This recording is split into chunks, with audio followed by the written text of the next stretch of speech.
Hello, my name is Bernard Schutz, and I'm a professor in the Gravity Exploration Institute here in Cardiff's School of Physics and Astronomy. In this institute, we research gravitational waves. The image behind me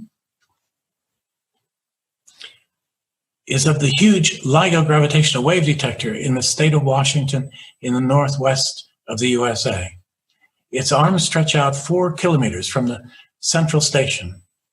We're partners in this project, working in one of the most exciting fields of astronomy today.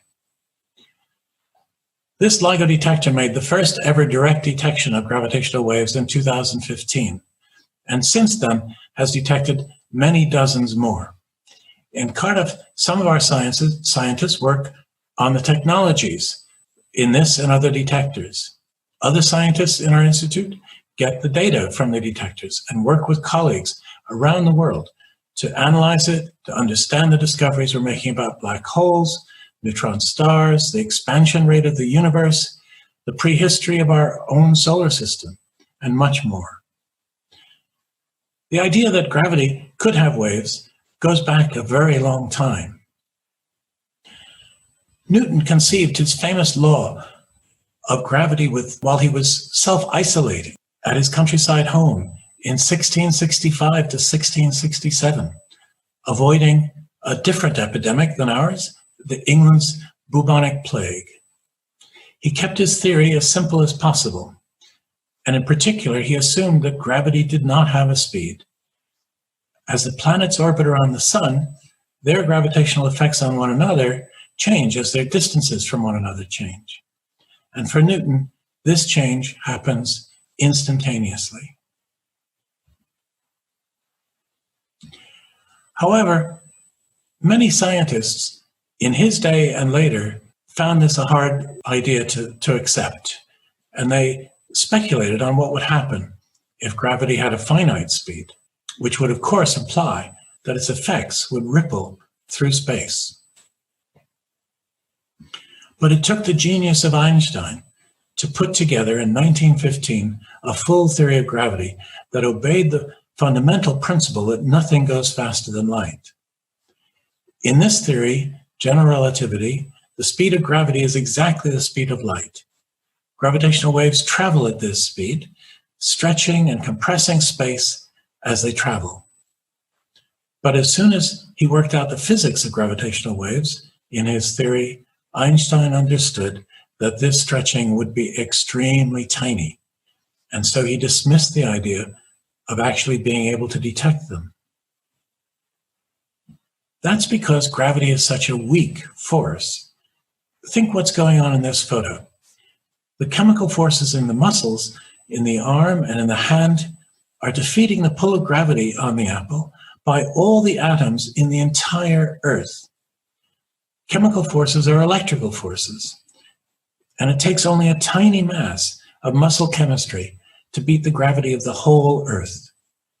So when a wave of gravity passes by, its effects are going to be very small compared to the normal forces in a detector, making it hard even to notice the wave was there.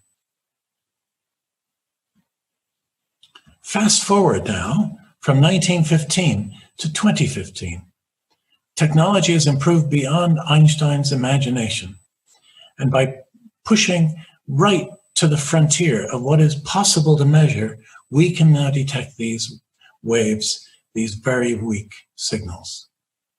And astronomy has also changed our view of the universe dramatically from what Einstein knew.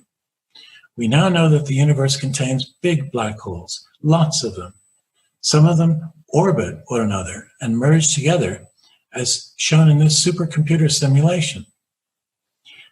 It uses full general relativity to predict what the waves emitted from such an event would be like. The black holes spiral together because they emit a lot of energy in gravitational waves. This loss of energy comes from the orbit, acting like friction on the motion.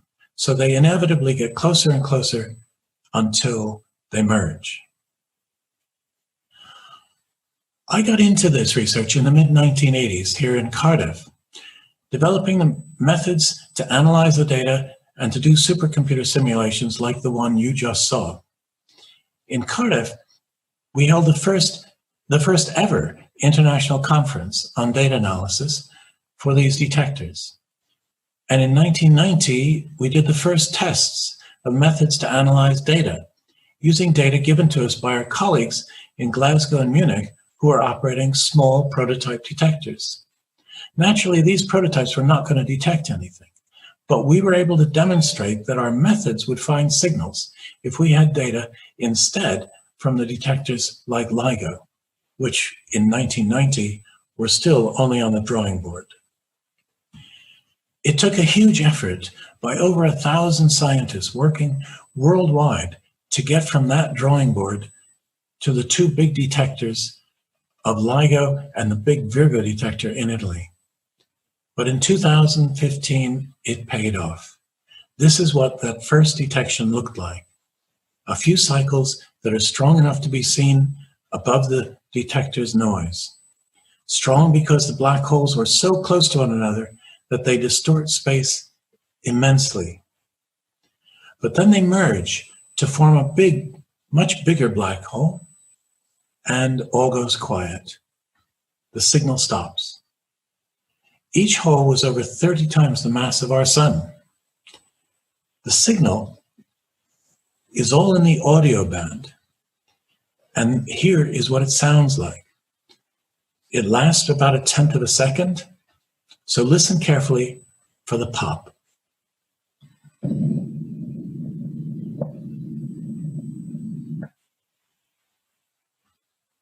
This merger happened 1.2 billion years ago, which means the waves have traveled 1.2 billion light years to get here. During that journey, those waves have been spreading out in all directions, so that when they finally reached us, the incredible distortion of space near the black holes had been reduced to a tiny stretching that lasted that 1/10 of a second. But we noticed it. Since then, we've registered about 50 detections, most of them mergers of black holes, but not all events involve black holes. In 2017, we detected a pair of neutron stars merging together. Because these are stars, their merger resulted in a huge explosion, which was observed by astronomers using telescopes and satellites all around the world. It was the closest event that we've detected, only 1/10 the distance to our first detection. The excitement was immense. This gave astronomers a good view, and we've already learned a huge amount from their data. We learned, for example, that almost all the heavier elements in the periodic table are made in such mergers of neutron stars. The elements of which the Earth is made were created in events that took place long before the sun was formed. The lighter elements came from supernova explosions, and now we know that the heavier stuff came from neutron stars. Our galaxy, the Milky Way, is like a big mixing machine, where over time, more and more stuff comes out of explosions and gets mixed into the gas of the galaxy, which then forms new stars. We are literally made of stardust, and some of that stardust needed gravitational waves even to come to existence. Now, LIGO and Virgo have recently been joined by a Japanese detector called Kagra, and a third identical LIGO detector is being built in India. So over the next 10 years, we are going to see a huge number of very interesting discoveries. But there will be even more.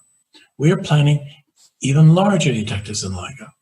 This is a drawing of the next European detector called the Einstein telescope, which will be underground and have 3 10-kilometer long arms. Scientists in our Gravity Exploration Institute are working on the new technologies needed for this right now. And we're also preparing to go into space to detect gravitational waves. Our ground-based detectors are limited to acoustic frequencies from a few hertz to a few kilohertz. In space, we can go to much lower frequencies in the gravitational waves that we observe, which allows us to detect waves that have come from much bigger things.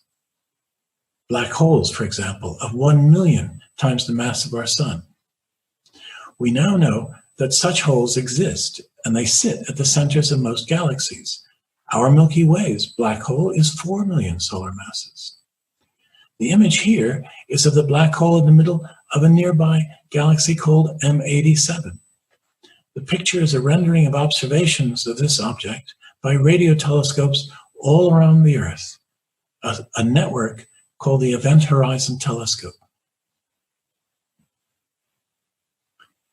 These nearby black holes really just sit quietly in the centers of their galaxies, but sometimes galaxies run into one another, and this brings their black holes together so that they eventually merge, giving off huge bursts of gravitational waves.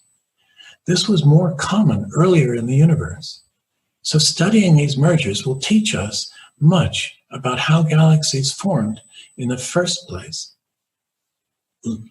shortly after the Big Bang. This is the space detector now being developed by the European Space Agency to find the waves emitted when two of these massive black holes merge together. It is called LISA. The LISA stands for the Laser Interferometer Space Antenna.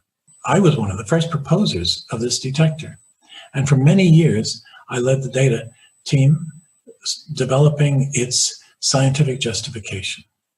Now that it is an approved project, I've stepped back so that the younger generation of scientists here in Cardiff and elsewhere can get integrated into the project. The launch is planned 12 years from now, but a huge amount of work is going on right now on the instrumentation and in the preparation for analyzing the data. At Cardiff, we have 10 teaching staff in the Gravity Exploration Institute, and we contribute to the basic undergraduate physics and astronomy teaching, as well as teaching advanced courses in general relativity and in gravitational wave science and technology. The more than 20 postdocs and postgrads in our institute also help out with teaching and work alongside the many undergrads who are doing projects with us. So if you're interested in learning more about this frontier of science, come join us in Cardiff. Thank you.